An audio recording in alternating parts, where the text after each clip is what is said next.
اعوذ باللہ من الشیطان الرجیم بسم اللہ الرحمن الرحیم جزا اللہ عنا سیدنا محمد وعلہ پارہ نمبر 4 ہے اور رکوع نمبر 8۔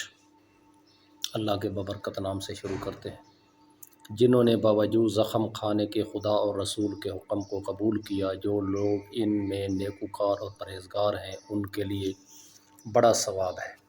جب ان سے لوگوں نے آ کر بیان کیا کہ کفار نے تمہارے مقابلے کے لیے لشکر کثیر جمع کیا ہے تو ان سے ڈرو، تو ان کا ایمان اور زیادہ ہو گیا اور کہنے لگے ہم کو خدا کافی ہے اور وہ بہت اچھا کارساز ہے۔ پھر وہ خدا کی نعمتوں اور اس کے فضل کے ساتھ خوش و خرم واپس آئے، ان کو کسی طرح کا ضرر نہ پہنچا اور وہ خدا کی خوشنودی کے تابع رہے، اور خدا بڑے فضل کا مالک ہے۔ یہ خوف دلانے والا تو شیطان ہے جو اپنے دوستوں سے ڈراتا ہے، تو اگر تم مومن ہو تو ان سے مت ڈرنا اور مجھی سے ڈرتے رہنا، اور جو لوگ کفر میں جلدی کرتے ہیں ان کی وجہ سے غمگین نہ ہونا، یہ خدا کا کچھ نقصان نہیں کر سکتے۔ خدا چاہتا ہے کہ آخرت میں ان کو کچھ حصہ نہ دے اور ان کے لیے بڑا عذاب تیار ہے۔ جن لوگوں نے ایمان کے بدلے کفر خریدا وہ خدا کا کچھ نہیں بگاڑ سکتے اور ان کو دکھ دینے والا عذاب ہوگا۔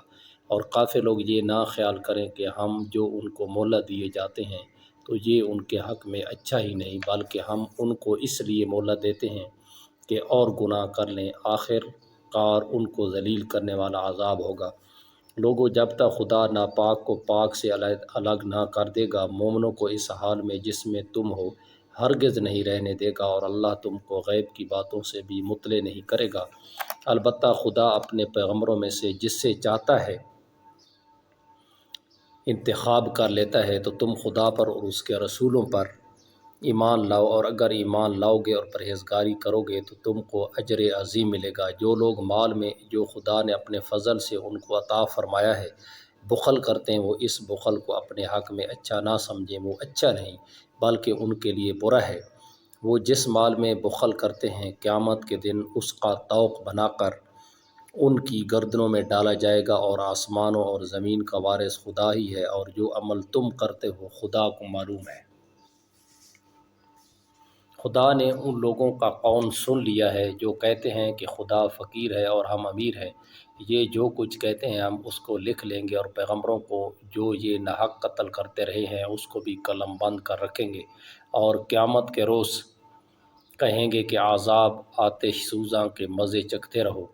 یہ ان کاموں کی سزا ہے جو تمہارے ہاتھ آگے بھیجتے رہے ہیں، اور خدا تو بندوں پر مطلق ظلم نہیں کرتا۔ جو لوگ کہتے ہیں کہ خدا نے ہمیں حکم بھیجا کہ جب تک کوئی پیغمبر ہمارے پاس ایسی نیاد لے کر نہ آئے جس کو آگ آ کر کھا جائے، تب تک ہم اس پر ایمان نہ لائیں گے۔ اے پیغمبر، ان سے کہہ دو کہ مجھ سے پہلے کئی پیغمبر تمہارے پاس کھلی ہوئی نشانیاں لے کر آئے اور وہ معجزہ بھی لائے جو تم کہتے ہو، تو اگر سچے ہو تو تم نے ان کو قتل کیوں کیا؟ پھر اگر یہ لوگ تم کو سچا نہ سمجھیں تو تم سے پہلے بہت سے پیغمبر کھلی ہوئی نشانیاں اور صحیفے اور روشن کتابیں لے کر آ چکے ہیں، اور لوگوں نے ان کو بھی سچا نہیں سمجھا۔ ہر متنفس کو موت کا مزہ چکھنا ہے، کل نفس ذائقۃ الموت، ہر متنفس کو موت کا مزہ چکھنا ہے، اور تم کو قیامت کے دن تمہارے اعمال کا پورا پورا بدلہ دیا جائے گا۔ تو جو شخص آتے یہ جہنم سے دور رکھا گیا اور بہشت میں داخل کیا گیا، وہ مراد کو پہنچ گیا، اور دنیا کی زندگی تو دھوکے کا سامان ہے۔ الا متاع الغرور، دھوکے کا سامان ہے۔ اے اہل ایمان، تمہارے مال و جان میں تمہاری آزمائش کی جائے گی، اور تم اہل کتاب سے اور ان لوگوں سے جو مشرک ہیں بہت سی ایذا کی باتیں سنو گے، تو اگر صبر اور پرہیزگاری کرتے رہو گے تو یہ بڑی ہمت کے کام ہے۔ اور جب خدا نے ان لوگوں سے جن کو کتاب عنایت کی گئی تھی اقرار لیا کہ اس میں جو کچھ لکھا ہے اسے صاف صاف بیان کرتے رہنا، اور اس کی کسی بات کو نہ چھپانا، تو انہوں نے اس کو پس پشت پھینک دیا اور اس کے بدلے تھوڑی سی قیمت حاصل کی۔ یہ جو کچھ حاصل کرتے ہیں برا ہے۔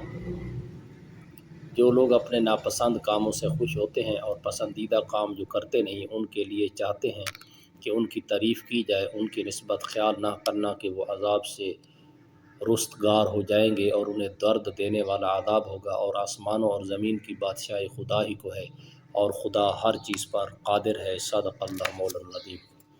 میرے بھائیو دوستو، یہ زندگی نہایت ہی مختصر ہے، اور ایک زندگی جو قیامت کے بعد شروع ہونے والی ہے، جو حشر کے بعد شروع ہونے والی ہے، تو اس کے لیے ہم اپنی فکر کریں، قرآن کی تلاوت اور ترجمہ کریں، اور آخرت کے بارے میں سوچیں، اور 5 وقت کی نماز کا اہتمام کریں، اور ذکر کا اور اللہ کی یاد کا جو ہے یہ اہتمام کریں۔ اللہ تعالیٰ مجھے بھی آپ کو نیک اعمال کرنے کی توفیق عطا فرمائے، آمین۔